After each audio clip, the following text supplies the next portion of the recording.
Hey, what's up guys? Hobo here, and today 1.3.1 for the full release of Minecraft came out, and it's been a while since the last update. They said this is the longest wait between updates either ever or in a while, so yeah, I've been anticipating this update for some time.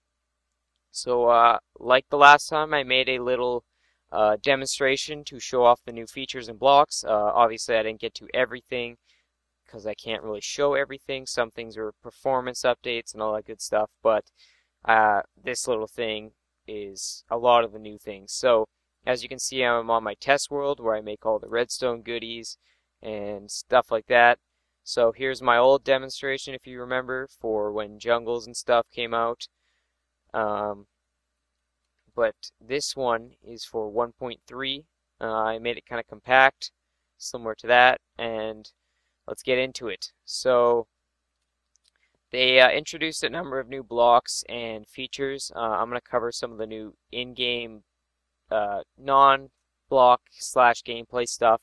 If you would head over to your options or menu, you can see there is a new thing if you're playing single player that says open to LAN. So that means local area network. So if you are connected to another PC, say your buddy comes over and you hook up to the same network or something like that, you can now open up single player worlds similarly to a multiplayer setup. So you could be playing on your single player world, click that button, and your buddy can hop in and play with you without the need to mess around with IPs and ports and a multiplayer server.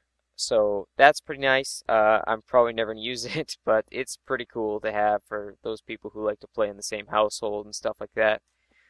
Uh, they implemented cheats and single player commands because with LAN comes chat. And speaking of chat, there's also a new dedicated thing to chat settings. Um, so there's different things you can turn links on and off, the opacity, the colors, just basic things. There's also something called Snooper, which is something Mojang set up to collect information from your computer. You can turn it off. It is by no means stealing your information. It's more so for uh, performance things. So you can toggle the different things, I think, as well as turning it off altogether. So enough of that stuff. Let's get more into the stuff that affects you, the gameplay. So there's a number of new blocks which I have conveniently placed before me, as well as some changes. Villages, testificate villages now appear in the desert. Different to those. They look different and everything.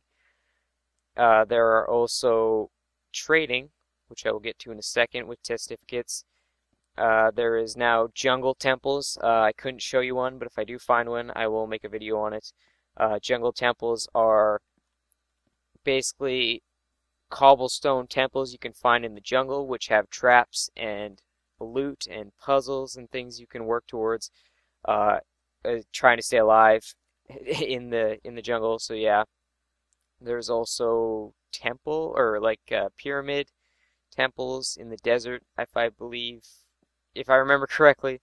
Um, those are cool too. I think they have traps as well, or just hard to get to loot. I can't remember exactly how those work. Um, you also might be asking yourself, how did I get this wood sideways? And it looks pretty cool, but they changed the way wood works, so it's similar to a piston. So it faces towards you depending on how you orient your body. So it's like a piston with their piston face aiming towards you.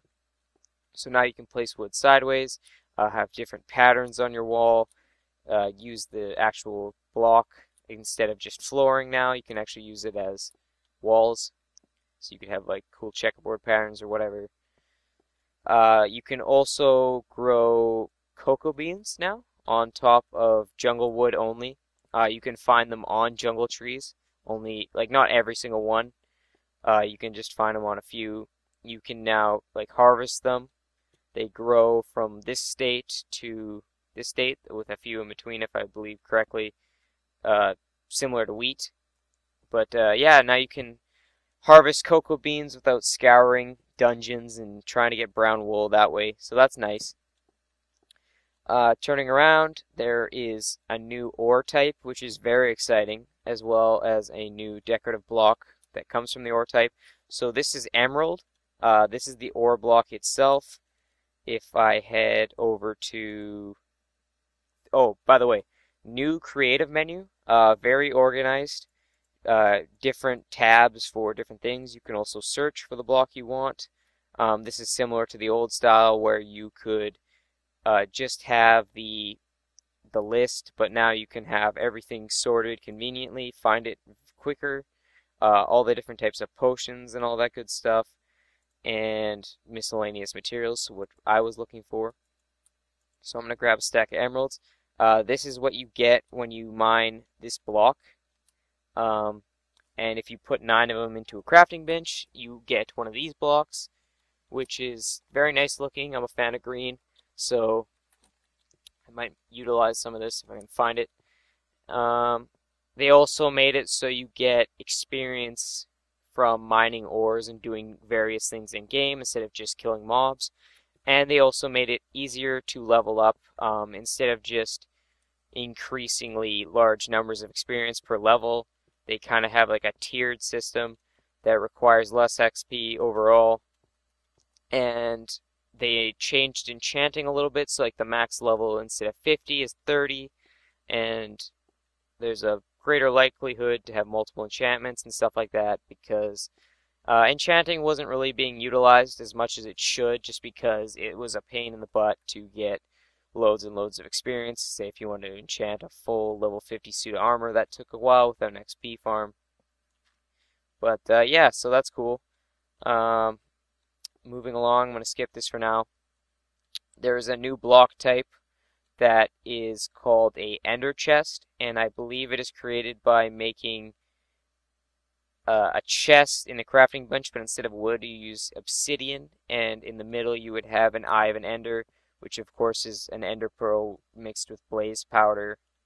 I'm pretty sure. I don't remember exactly, but yeah, that's how you get ender eyes. So that's how you craft them, and their little gimmick, and it is very cool in my opinion, is they are multi-dimensional chests. So you can create an ender chest, put one in the overworld, create another one, put it in the nether or the end, and then you could say open this one up and say you want to put in some bottles of enchanting if you could somehow manage to get some of those. So